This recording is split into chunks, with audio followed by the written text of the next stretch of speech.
The strongest force in the human personality is the need to remain consistent with how we define ourselves.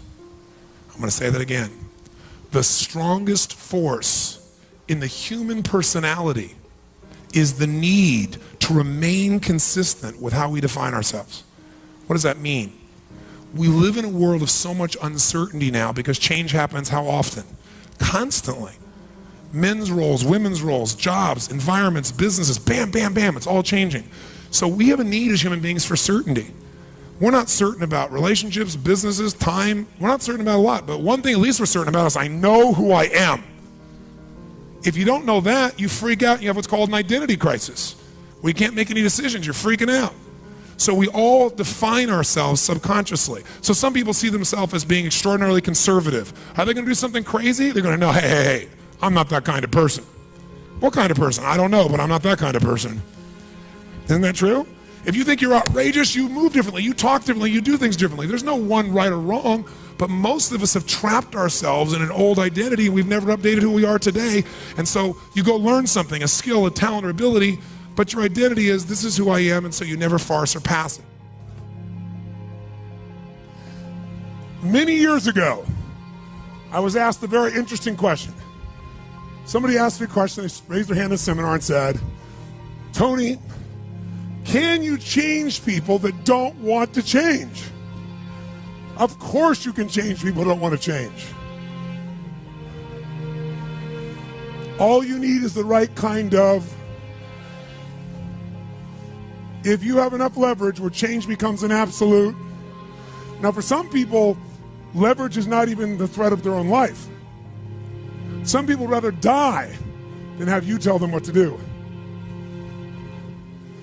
And so that's not the leverage.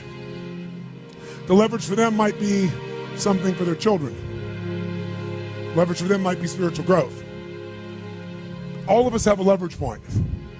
If you find the leverage, not the leverage you make someone do it, the leverage that will make them make themselves do it. We all have some place that'll get us to follow through. Now, if you get enough leverage and if you interrupt the pattern enough, how many of you ever had a pattern when you were a kid and you had like some obnoxious uncle or something and you were trying to be upset and they'd come like rub your damn head or something to make you crazy and you couldn't stay upset because they kept doing this to you? How many had this happen? Say aye. If you have enough leverage and you break someone's pattern enough times, a new pattern will show up. If you're conscious, you can create the new pattern. So the answer is yes. Now then the question would be, Tony, if all it takes is leverage, then why don't most people change? And I had a lot of answers for that, but that night, I'm a night person. That night, I'm wired up after a seminar.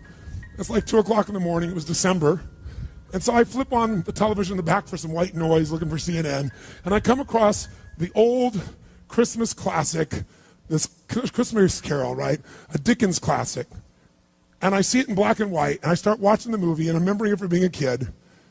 And as I'm watching this thing, I see this man named Scrooge who clearly doesn't want to change. In fact, he's certain he doesn't need to change because what's happened is his life went through a lot of pain. And when he got pain, he looked for the source of that pain, and he said it was being close to people. So we decided is people equals pain. Remember the red squares we talked about? So now he wants to avoid people, and he's mean to people. Now, he's also very wealthy financially. He makes up this belief that because I'm mean and tough with people, I'm rich. The truth is, he's financially rich. If you watch the movie, you read the story, when everybody else is gone, who's still working? He is. He's hardworking, he's thrifty, he's smart, he's intelligent, but he thinks he's rich because he's mean. So he doesn't want to lose being rich. He doesn't want to lose not being hurt. So he has a belief. Be mean to people and everything works out, even though he's miserable. Can we have beliefs that make no sense and yet still believe them, yes or no? Sure, we just get wired. So I'm watching this guy. Now, the only way people change is if they associate either enough what? Pain, so they have to change, or they associate changing will equal enough what?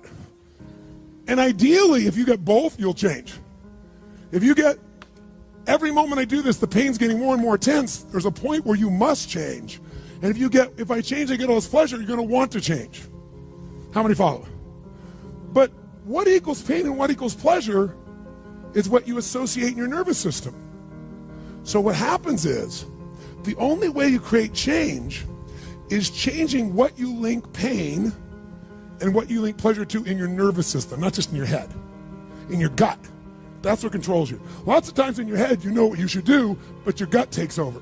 Your fear, or your greed, or your desire, or your comfort, or whatever. Who knows what I'm talking about here? Say I.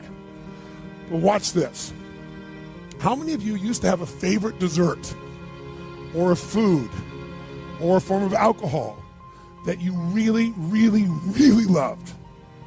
And then one night you had an experience like never before, where something happened, where this food or this drink or this alcohol that you love so much, it went down, but it kept coming back up at a level of intensity and with enough aroma and pain and association that to this day, it takes no willpower just to think of that alcohol or think of the smell of that food or look at it makes you appalled, makes you repelled. Who's had an experience like this in your life? Say I. Tell me what that change was. Was that a change in willpower? No. All that happened is your brain changed what it used to link pleasure to, it now linked pain to. When you link enough pain, it takes no willpower, you're going to avoid it. The problem is some of you linking pain to things you need, like exercise, right? Or pain what you need, like a relationship, right? And it's the wrong association, but it's going to control your life. Your job is to change what you link pain and pleasure to. So that night, what was pleasure became pain, and now it takes no willpower, you just avoid it. So we call that changing what you associate to things in your nervous system, or for short, a neuroassociative change. In other words, changing in your nervous system, what you associate pain and pleasure to. So, by the way, in this Christmas Carol story, does this man Scrooge change his life? Yes or no? He didn't want to change. Does he change his life a little or completely? And by the way, how fast? At a heartbeat, in one evening. How does it happen? 3 neuroassociative conditioning specialists show up at his house. Right? 3 ghosts show up, and what do? They get him to link a massive, unbearable amount of what? To all the things he did in the past around people. Then they go to everything he has in the present pain, and everything in the future pain, till there's so much, there was nowhere to escape. Here's the other reason why people don't change.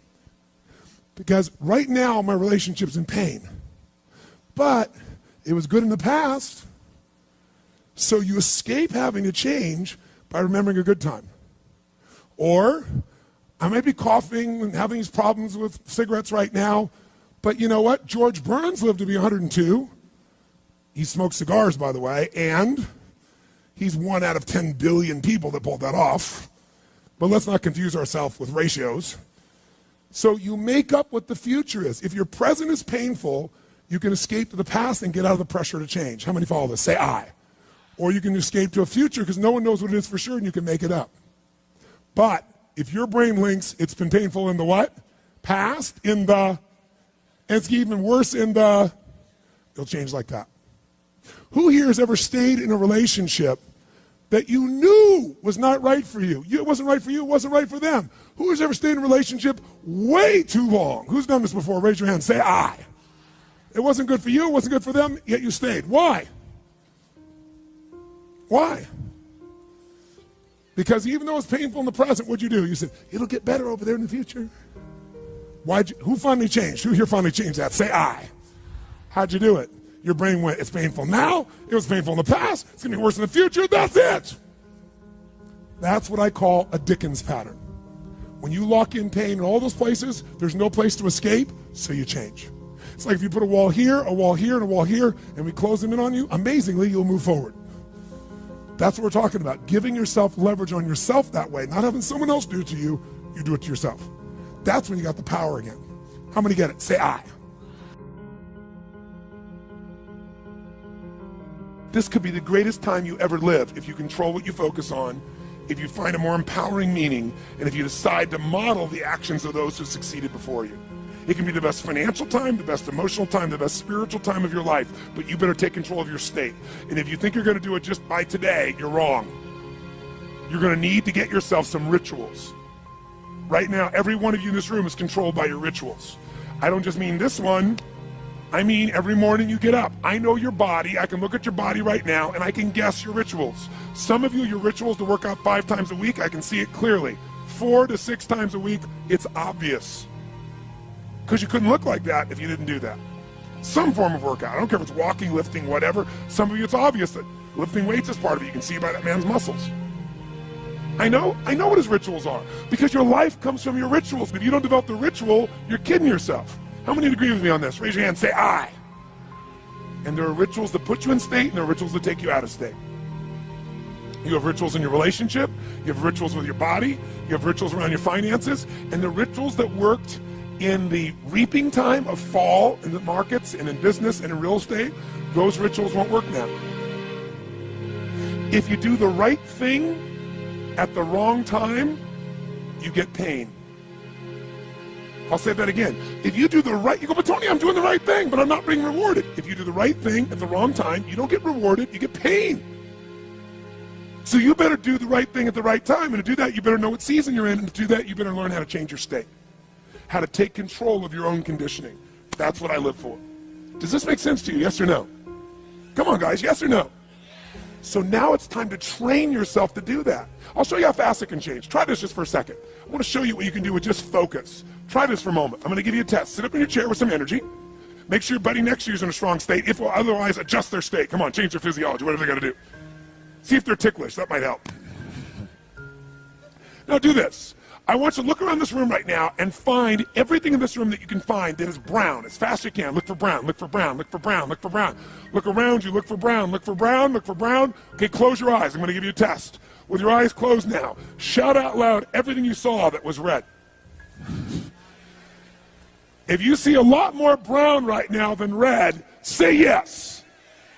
Open your eyes. Look for red now. I want you to really look for red. Look for red, look for red, look for red. Anything you can find that's red, look for red. All around you, look for red.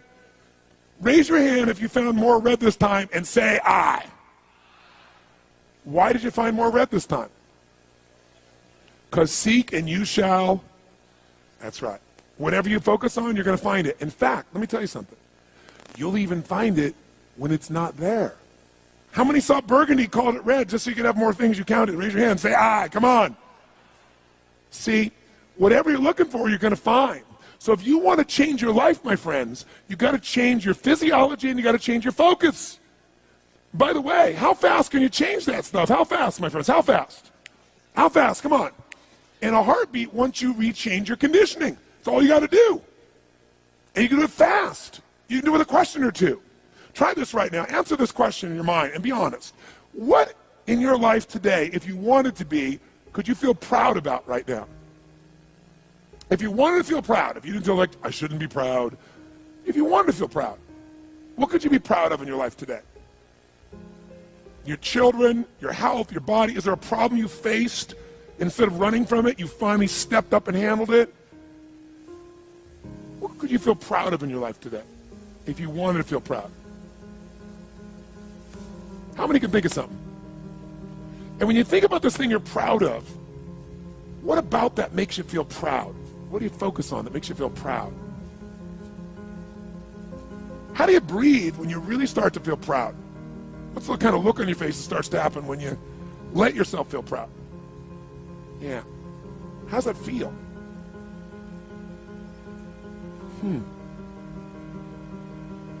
Think of another area of life. Think of an area of life that you're grateful for.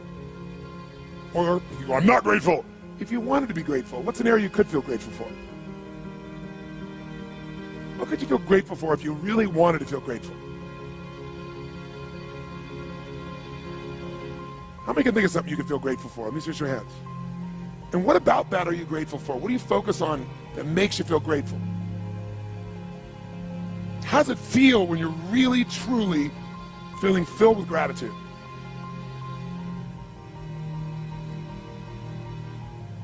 Here's one. If you wanted to be excited about your life right now, and you were willing to be excited, you're willing to buck everybody else's trend, What could you feel excited about in your life if you wanted to feel excited? What could you get excited about if you're really focused on it and you really took it in? And you weren't in a negative place. What could you get excited about if you wanted to be excited in your life? What could you get excited about? How many of you can think of something you feel excited about right now? Raise your hand. Let me see your hand. Say I. When you're really excited about it, what about that excites you? Or when you're really excited, how do you feel? How do you speak? What's your life like? By the way, when you're excited, does it tend to touch other people? Yes or no? Absolutely. By the way, do people have a tendency, by the way, who feels different right now than just even a couple moments ago? Raise your hand and say I. Why? Because focus is controlled by questions. If you ask a different question continuously, not once, continuously, you will get a different answer. If you ask a lousy question, you get a lousy answer and a lousy state. Somebody says, why does this always happen to me? It doesn't always happen to you, but the brain's like a computer. Ask it a question, it'll have to come up with an answer. Because you deserve it, you idiot. Someone will say, how come I can never lose weight? You can lose weight, but if you keep saying, how come I can never lose weight, the brain's got to come with an answer. It goes, you're a pig. Lousy questions create what? Lousy answers. Ask a better question, get a better answer. Now here's what I want you to get. I want you to get that you can change your state. How fast, guys? How fast? How fast? And if you get the habit of doing it, you'll have a different life.